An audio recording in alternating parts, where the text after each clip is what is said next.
The man who sees absolutes where all other men see nuances and shades of meaning is either a prophet or a quack. Donald H. Rumsfeld is not a prophet. We end the countdown where we began, our number one story, with a special comment on Mr. Rumsfeld's remarkable speech to the American Legion yesterday. It demands the deep analysis and the sober contemplation of every American. For it did not merely serve to impugn the morality or intelligence, indeed the loyalty, of the majority of Americans who oppose the transient occupants of the highest offices in the land.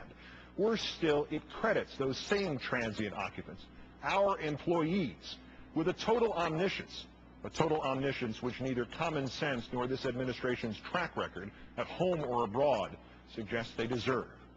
Dissent and disagreement with government is the life's blood of human freedom, and not merely because it is the first roadblock against the kind of tyranny the men Mr. Rumsfeld likes to think of as his troops still fight this very evening in Iraq. It is also essential, because just every once in a while it is right, and the power to which it speaks is wrong. In a small irony, however, Mr. Rumsfeld's speechwriter was adroit in evoking the memory of the appeasement of the Nazis. For in their time, there was another government faced with true peril, with a growing evil, powerful and remorseless. That government, like Mr. Rumsfeld's, had a monopoly on all the facts.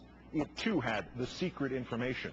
It alone had the true picture of the threat. It too dismissed and insulted its critics in terms like Mr. Rumsfeld's, questioning their intellect and their morality. That government was England's in the 1930s. It knew Hitler posed no true threat to Europe, let alone to England. It knew Germany was not rearming in violation of all treaties and accords. It knew that the hard evidence it had received, which contradicted its own policies, its own conclusions, its own omniscience, needed to be dismissed. The English government of Neville Chamberlain already knew the truth. Most relevant of all, it knew that its staunchest critics needed to be marginalized and isolated. In fact, it portrayed the foremost of them as a bloodthirsty warmonger who was, if not truly senile, at best morally or intellectually confused. That critic's name was Winston Churchill. Sadly, we have no Winston Churchills evident among us this evening. We have only Donald Rumsfelds, demonizing disagreement the way Neville Chamberlain demonized Winston Churchill. History and 163 million pounds of Luftwaffe bombs over England have taught us that all Mr. Chamberlain had was his certainty and his own confusion, a confusion that suggested that the office can not only make the man, but that the office can also make the facts. Thus did Mr. Rumsfeld make an apt historical analogy, accepting the fact that he has the battery plugged in backwards. His government, absolute and exclusive in its knowledge, is not the modern version of the one which stood up to the Nazis. It is the modern version of the government of Neville Chamberlain. But back to today's omniscient ones. That about which Mr. Rumsfeld is confused is simply this. This is a democracy, still, sometimes just barely, and as such all voices count, not just his. Had he or his president perhaps proven any of their prior claims of omniscience about Osama bin Laden's plans 5 years ago, about Saddam Hussein's weapons 4 years ago, about Hurricane Katrina's impact 1 year ago, we all might be able to swallow hard and accept their omniscience as a bearable, even useful recipe of fact plus ego. But to date, this government has proved little besides its own arrogance and its own hubris.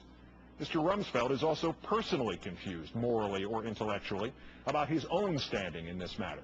From Iraq to Katrina to flu vaccine shortages to the entire fog of fear which continues to envelop our nation, he, Mr. Bush, Mr. Cheney, and their cronies have, inadvertently or intentionally, profited and benefited, both personally and politically. And yet he can stand up in public and question the morality and the intellect of those of us who dare ask just for the receipt for the emperor's new clothes.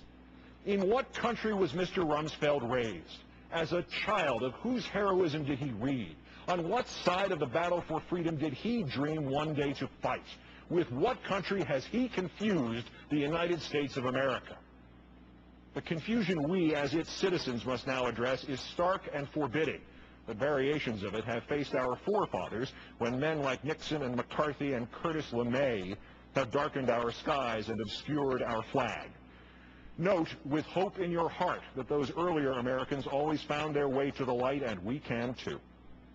The confusion is about whether this Secretary of Defense and this administration are in fact now accomplishing what they claim the terrorists seek, the destruction of our freedoms, the very ones for which the same veterans Mr. Rumsfeld addressed yesterday in Salt Lake City so valiantly fought.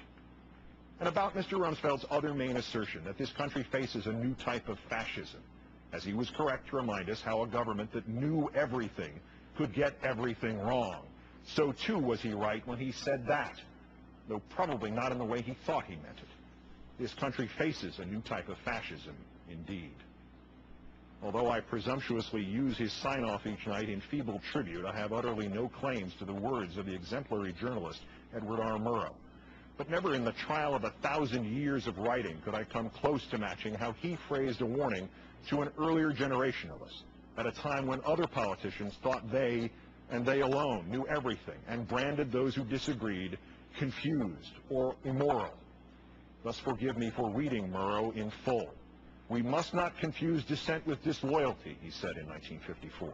We must remember always that accusation is not proof, and that conviction depends upon evidence and due process of law. We will not walk in fear one of another. We will not be driven by fear into an age of unreason if we dig deep in our history and our doctrine and remember that we are not descended from fearful men, not from men who feared to write, to speak, to associate, and to defend causes that were, for the moment, unpopular. And so, good night and good luck.